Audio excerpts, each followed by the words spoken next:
کی تربیت کے لیے یہ ادارہ جو قائم ہوا ہے، اس میں کوئی شبہ نہیں میرے دوستوں کہ کوئی بھی ادارہ تنظیم اپنے مقاصد میں کامیاب نہیں ہو سکتی جب تک کہ اس کی بنیاد پہ اخلاص کارفرما ہے۔ اور یہ ادارہ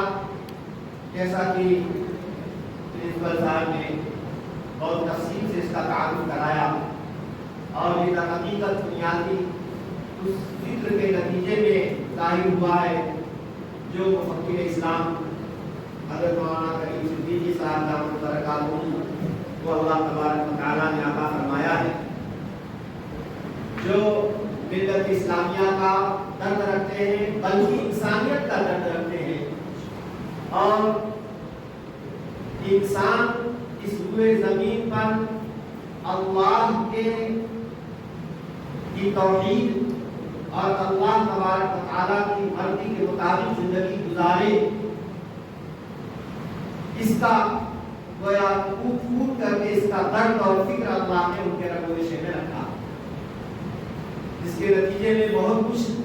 مشکلات اور صعوبتوں سے بھی انہیں دوچار ہونا پڑا ہے۔ اور ہم سب کے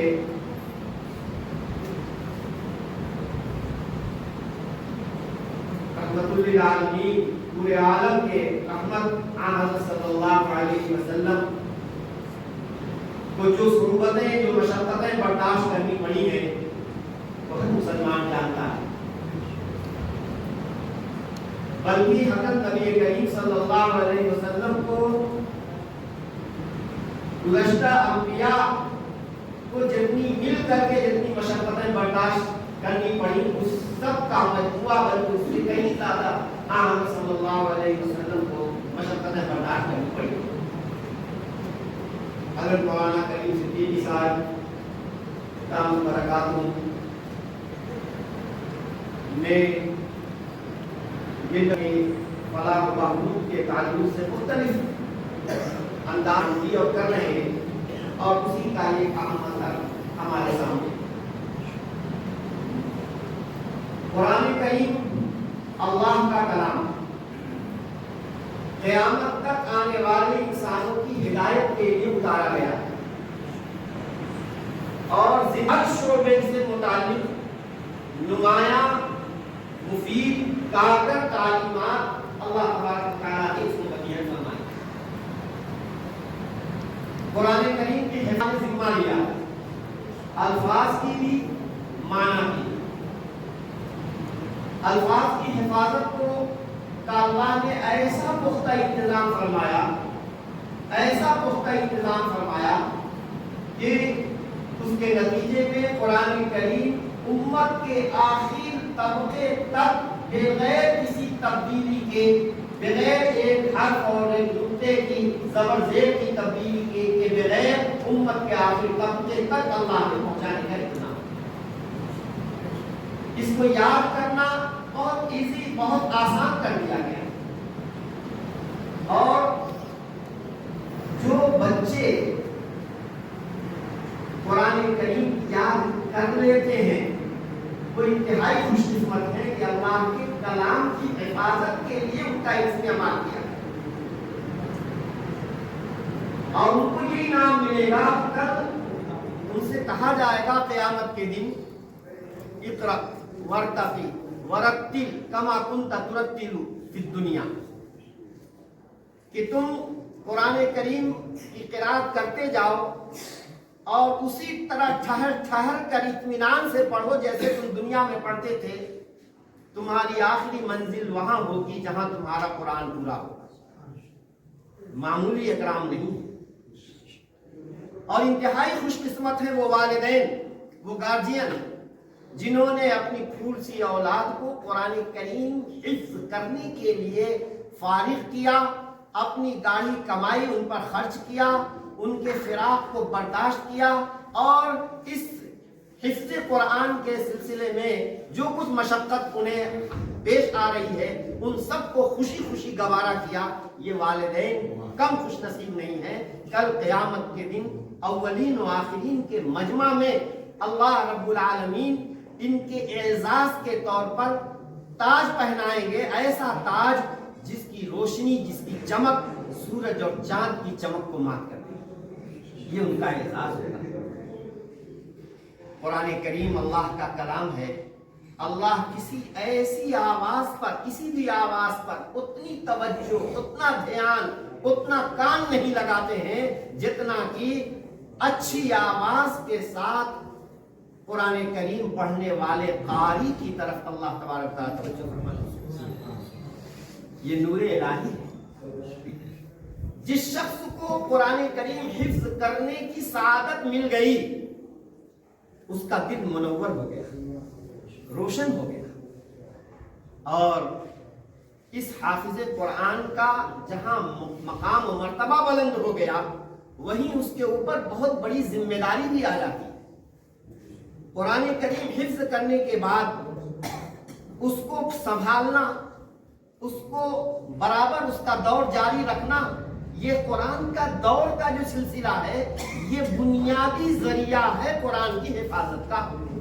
آپ سنیے، حضرت نبی کریم صلی اللہ علیہ وسلم جبریل امین کے ساتھ ہر سال رمضان مبارک میں دور کیا کرتے. جس سال نبی پاک صلی اللہ علیہ وسلم کی وفات ہوئی تھی 2 مرتبہ دور ہوا، اور پھر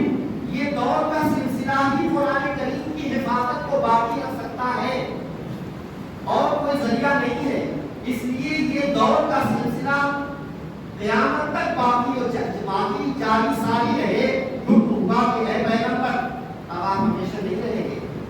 قرآن کو ہمیشہ رہنا ہے، قیامت تک رہنا ہے. اس لیے اب آپ اپنے امتی ابی بن کعب کے ساتھ قرآن کریم کا دور کریں گے. کیوں؟ تاکہ نبی کریم صلی اللہ علیہ وسلم نے دور کیا جبریل امین سے، اور ٹھیک اسی طرح نبی کریم صلی اللہ علیہ وسلم کے ساتھ جب دور کر لیں گے حضرت ابی بن کعب، تو نبی پاک صلی اللہ علیہ وسلم اور جبریل امین پر جس طرح قرآن کریم اترا ہے ٹھیک اسی طریقے سے ابی بن کعب اس قرآن کریم کے امین ہوں گے، اور امت کے تمام اصحاب اور تمام امت کے لوگ حضرت ابی بن کعب سے بھی قرآن کریم سیکھیں گے. چنانچہ جب نبی پاک صلی اللہ علیہ وسلم نے ابی بن کعب رضی اللہ عنہ کے ساتھ دور کرنے کا حکم دیا، اللہ نے حکم دیا، اور نبی پاک صلی اللہ علیہ وسلم نے جبریل امین کو حضرت ابی بن کعب سے کہا ابی اللہ نے مجھے یہ حکم دیا ہے کہ میں تمہارے ساتھ دور کروں. خوشی کی انتہا نہیں تھی، خوشی سے آنکھوں سے آنسو چھلک پڑے. پوچھا آپ سمانی، اللہ نے میرا نام لے کر فرمایا ہے. ارشاد فرمایا اللہ سمان، اللہ نے تمہارا نام لے کر فرمایا. اسی لیے نبی پاک صلی اللہ علیہ وسلم نے جو سب سے بڑی سند دی ہے وہ ابی بن کعب کو اقرأہم ابی، میرے صحابہ میں سب سے بڑا قاری ابی ہے، ابی بن کعب رضی اللہ عنہ. یہ کیوں دور کرایا گیا؟ تاکہ جب نبی کریم صلی اللہ علیہ وسلم کے ساتھ دور کی حضرت ابی کا ہو جائے گا، ان کے ساتھ اور صحابہ کا ہوگا، صحابہ سے دیگر آنے والے طبقے کا ہوگا. یہ دور کا سلسلہ چلتا رہے گا اور قیامت تک یہ سلسلہ چلتا رہے گا. قرآن کریم اسی طرح کا متعارف شکل میں معقول ہے. میرے دوستو، ہمارے پرنسپل صاحب نے جو اکیڈمی کے قیام کے مقاصد بیان کیے ان میں ایک بہت اہم مقصد ہے کیا کہ ہم حفاظ کا انتخاب کریں گے اور ان کو اصلی تعلیم دیں گے. صرف اتنی بات نہیں، اتنا کام بہت ہوتا ہے. آگے کی بات بہت اہمیت رکھتی ہے کہ ہم ان حفاظ کے دور کا ایسا نظام بنائیں گے کہ ان کا قرآن کریم اور اچھا اور مضبوط اور پختہ تر ہوتا جائے، اور ساتھ ہی ساتھ اصلی تعلیم کے ذمہ سے یہ آراستہ ہوں گے. میرے دوستو، یہ قرآن کریم کی برکت ہے قرآن کریم کے انوار سے دل مجلہ منقع ہو جاتا ہے۔ جب قرآن کریم بچہ بکثرت پڑھے گا اور اس کا قرآن کریم سنا جائے گا تو وہ تر و تازہ رہے گا، اور صحیح معنوں میں جو قرآن کریم کی تحفیظیت ہے اس تحفیظیت سے ہمارا یہ حافظ محظوظ ہوگا اور مستفید۔ یہ حقیقت ہے، کڑوی حقیقت ہے، یہ آپ کی کمزوری ہے کہ مدارس اسلامیہ جو دین کی تعلیم کے لیے ہیں ان میں ایک بڑی تعداد حفاظ کی ابتدائی درجات میں، جس کو آپ نے فاؤنڈیشن کلاس کہا، ابتدائی درجات میں اعدادیہ میں داخل ہوتے ہیں اور پھر آگے نحو، صرف، فقہ اور آگے سب پڑھتے جاتے ہیں۔ لیکن ایک کمزوری ہے مدارس کا، ہے مدارس کی یہ کمزوری ہے کہ آگے کی تعلیم اچھی سے اچھی ہم دیتے ہیں، لیکن ہمارا یہ جو حافظ بچہ جو حافظ قرآن ہے، ہم اس کے قرآن کریم کے باقی رہنے، تر و تازہ شکل میں باقی رہنے اور زیادہ اس پر پختگی آنے کے لیے کوئی دائرہ عمل نہیں دیتے، کوئی اس کا مستقل پیریڈ نہیں دیتے۔ یہاں پرنسپل صاحب نے جو تعارف کرایا اور دکھایا کہ بچوں کا مرحلہ وار جو پارے دو پارے، اور پھر اس کے بعد ہم سرٹیفکیٹ نہیں دیں گے جب تک کہ دور میں اور دینیات میں آپ پاس نہیں ہوتے۔ بہت بڑی بات ہے یہ، دینی اور عصری، مسلمانوں کی دین اور مسلمانوں کے دنیا، دین اور دنیا دونوں کی بہتری اور دونوں کے اعتبار سے فلاح و کامیابی کے لیے ادارہ قائم ہوا ہے۔ سر سید احمد خان نے اخلاص کے ساتھ مسلمانوں کی دنیا کی فکر کی، اللہ نے اس ادارے کو دوام بخشا۔ حضرت مولانا قاسم نانوتوی رحمۃ اللہ علیہ نے اخلاص کے ساتھ مسلمانوں کے دین کی بقا کا فکر کیا، اللہ نے اس کو بھی اخلاص کا قائم محل بنا دیا، اور اس کی شاخیں پوری دنیا میں پھیلی ہوئی ہیں اور اس کا فیض عام کام ہے۔ میرے دوستو، وہ دنیا کی بقا، دنیا کی فلاح و بہبود کے لیے ادارہ قائم ہوا، یہ دین کی فلاح و بہبود کے لیے ادارہ قائم ہوا، اور یہ ادارہ ہے دنیا اور دین دونوں کے، یہ صحیح ہے کہ اصل کامیابی دین کے اعتبار سے کامیابی ہے۔ اگر ہم دین کے لیے پختہ ہوں گے تو دنیا تو خود بخود ہمارے قدموں میں آئے گی، لیکن یہ دنیا دارالاسباب ہے، یہ دنیا دارالاسباب ہے۔ ہمیں قوم مسلم کو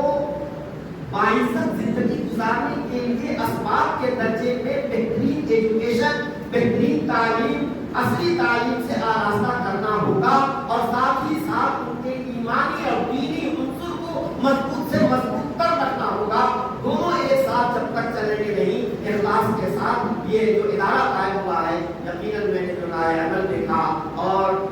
جیسا کہ مولانا وسیع سلیمان صاحب نے، یہ ہمارے پرنسپل صاحب اور اسی طریقے سے ادارے کے جو فاؤنڈر ہیں امیر احمد صاحب، ان حضرات کی دلسوزی، فکر مندی، اخلاص، خیرخواہی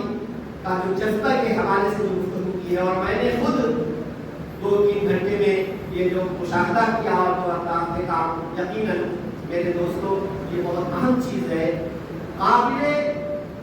تعریف ہے اور قابل مبارکباد ہے وہ والدین جن کو اپنے بچوں کو یہاں داخل کرانے کی توفیق ہوئی، اور وہ بچے بہت ہی سعادت مند ہیں جن کو اس ادارے میں داخلہ نصیب ہو گیا ہے۔ اللہ تبارک و تعالیٰ سے دعا ہے کہ اللہ آپ کے مستقبل کو روشن و تابناک فرمائے، اور جدید